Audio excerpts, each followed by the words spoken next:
current uncertain climate, investing in a property is no longer just about the location. It is more crucial than ever to make informed decisions. While there are opportunities, investing is no longer a straight line.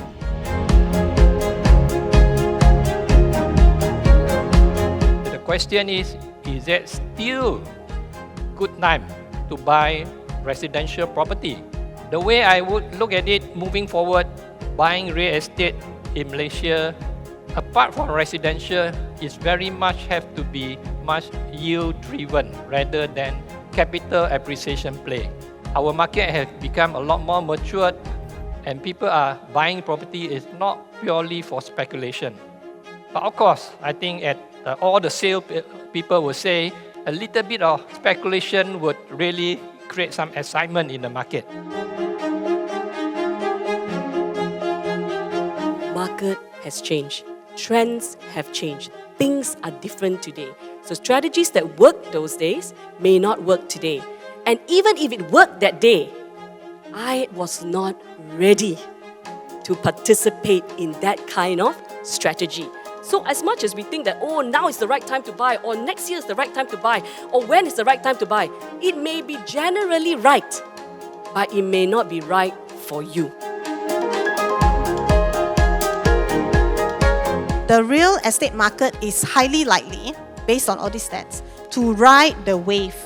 And what that means is it will be affected by some form of price increase, largely driven, as I said earlier, by market volatility and to a certain degree cost push inflation in new builds and new launches. The world is going through a very exciting and yet volatile time, whether it's locally or overseas or globally. So asset diversification or portfolio diversification becomes an important consideration. You may not want to consider putting all your eggs in one basket. JLL are forecasting London will be the best performing city over the next 5 years from now until 2026, with a price growth of 25.8%. Manchester and Birmingham are expected to do well, similar like London. And the COVID continues to impact the global supply chain. The war in the Ukraine added additional uncertainty to the global economy. In period of heightening uncertainty, investors preferred a more defensive asset, so such example like housing. You need money to run the property. That means OPEX, paying security guards, paying the water bill, paying electricity bill, paying for the cleaners and so forth. And you need CAPEX. So the CAPEX is the sinking fund. Okay, together, they form the kind of money that we need to operate your building properly. So that when you invest into a property, you have to look into the future. It may look nice in the brochures. It may look nice in the first 2 years. As I predict, if you don't have this money, it's going to fall into disrepair.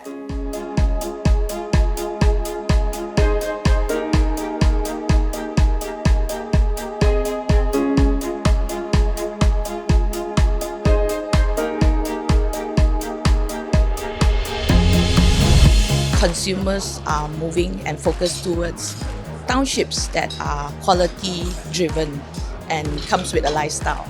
We believe that when we build around nature and respect nature in that sense that we're able to build better community-centric townships.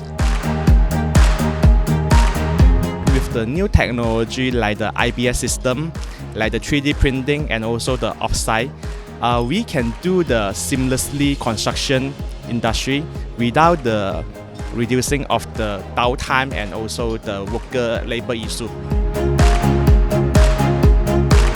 After 2 years, almost lockdown of the business, we are now coming back from the older segment, and the people during those 2 years not spending money. So how attractive product we are going to supply is the key issue now.